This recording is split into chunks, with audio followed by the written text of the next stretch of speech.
হে যদি আমার এই শরীর ডইলা ডইলা গোসল করাইতে পারে তো বউ হিসাবেই গোসল করাইতে পারে বাবার ভাবি কি লিখে। আরে আমার বউ নাই, প্রথমত আমার বউটা দাঁড় করাইতে হইব। ঘরে আগে একটা মুরব্বী আনতে হবে, পরে তো তোর বিয়ের ব্যাপারটা আসবে, তাই না? তুই আগে এত বিয়ে বিয়ে করস কা? আর আগে তুই ব্যবহার ঠিক কর। এই যাই উল্টা উল্টা কথা কস, বিস্কুট ফকটা বরস, এগুলো দেখলে কোনো জায়গায় তো তোর বিয়ে হবে না। এখন কি করি কত এর নিয়ে? শোনো দেবর, তুমি কথাবার্তা একটু সংযত হয়ে বইলো। আর এই যে হাত নাড়ো, গবল গবল করে বিস্কিট খাও, কেক খাও, মাঝে মাঝে আবার চুরিও করো, এগুলা বন্ধ করো। এখন তো আমি ঘরে চলে আসছি, তোমার ভাই আর আমি মিলে লাল টুকটুকে একটা মেয়ে দেখে তোমাকে বিয়ে করাবো।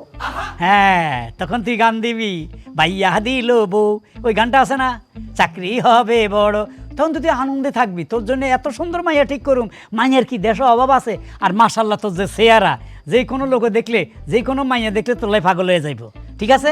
হ্যাঁ, অনেকক্ষণ তো দাঁড়িয়ে রয়েছি, চলো না বাসার ঘরে যাই। এ আমরা বাসরে যাই, তুই ডিস্টার্ব করিস না, তুই গরুরে যা, একটু ঘাস খাবা। আমি বাসর করা পর্যন্ত আজ্ঞাই দিয়ে না, তুই ছোট মানুষ, বাসর ঘরে যাচ্ছা, ওখানে অনেক সমস্যা আছে। চলো। চল। গরুরে ঘাস খাওয়াইতে যায় নিজেই গরু হয়ে গেছি। হায় রে গরু, তুই যে কি করলি শুরু।